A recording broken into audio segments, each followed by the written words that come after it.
I want to tell you a story today, one you might need to hear if you've been feeling like you're always falling behind, always chasing the next thing. Always remember the last fast you can't remember the last time you took a deep, unhurried breath. We live in a world that rewards speed. We celebrate those who hustle, who wake up at dawn, who fill every moment with action. We measure our worth by what we produce, and silently feel guilty when we do nothing. But here's a truth I want you to hold on to. Rest is not laziness. Sometimes it's the most courageous thing you can do. I know someone, let's call her Anna, who worked harder than anyone I've ever met. She'd wake up at 5, make coffee, and start answering emails before the sun came up. She worked through lunch, stayed up late, always with a list of things she hadn't finished. She told me once, "I don't remember the last time I sat down just to sit." But here's the thing about constant motion. It's like running on a treadmill. You might feel like you're getting somewhere, but you're still in the same place. And eventually, no matter how strong you are, you burn out. One day, Anna got sick. Not just a cold, but the kind of exhaustion that seeps into your bones. Her doctor told her she needed to rest, truly rest, or she'd face more serious consequences. She laughed when she told me this, but it was the kind of laugh that hides fear. "Rest? I don't even know how to do that," she said. Anna's words reminded me of Leonardo da Vinci. Yes, the genius who gave us the Mona Lisa, the Last Supper, and inventions centuries ahead of their time. When Leonardo was painting the Last Supper in Milan, the monks began to grow restless. Days would go by without him lifting a brush. They complained to his patron, the Duke of Milan, worried the work would never be finished. Leonardo calmly explained that some of the most important painting happened away from the wall.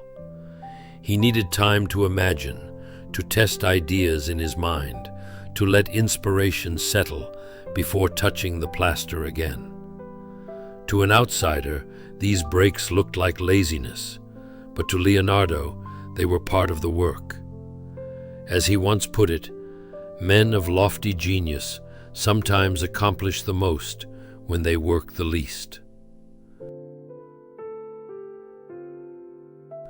Albert Einstein had his own way of resting.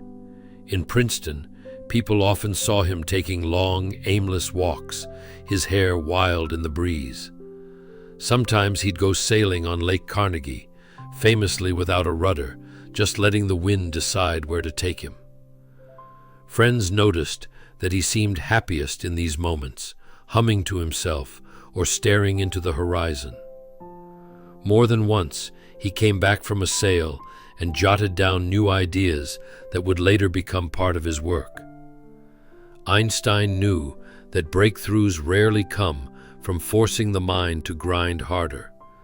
They come when you give it room, when you step down, slow down, and allow ideas to drift in like unexpected guests. He even joked once, "Creativity is the residue of time wasted." Back to Anna. After her doctor's warning, she reluctantly took a week off work. At first, she didn't know what to do with herself. She cleaned the kitchen twice. She reorganized the bookshelf. She checked her phone every 5 minutes, itching to dive back into her inbox. On the third day, she sat in her backyard with a cup of tea, just watching the wind move through the trees.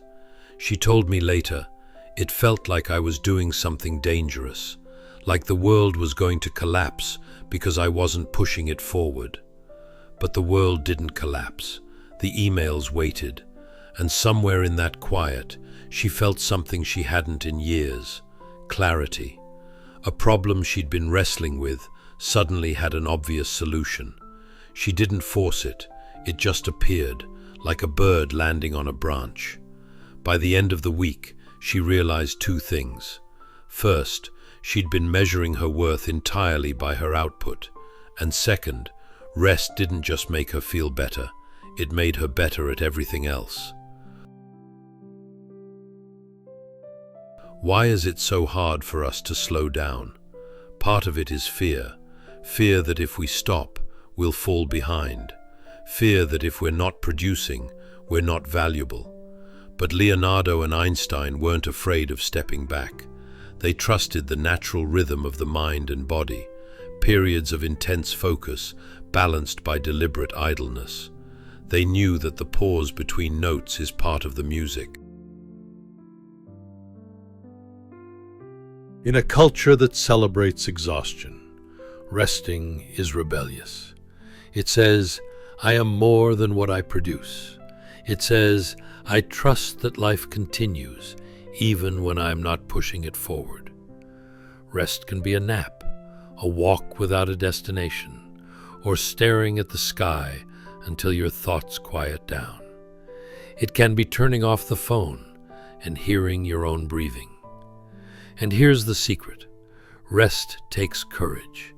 It means facing yourself without distraction. It means trusting that you are enough, even in stillness. I remember a morning when I woke to the sound of rain tapping against the window. Normally, I would have rushed to start my day, but something made me stay in bed, just listening. The world outside moved slowly, and for once, so did I. I made coffee and sat by the window, watching raindrops race each other down the glass. It was such a small act, but it felt like I'd stepped out of a storm into a quiet room. That day I worked less, but everything I did felt lighter, easier.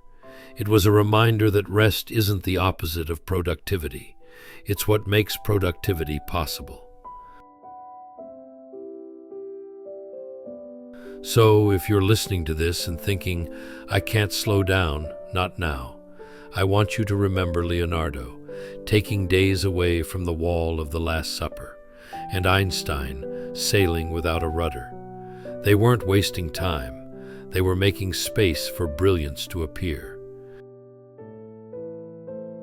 And maybe if you give yourself permission to rest, not tomorrow, not next week, but today, you might find that the world doesn't collapse when you stop pushing it. Instead, it might open up in ways you didn't expect.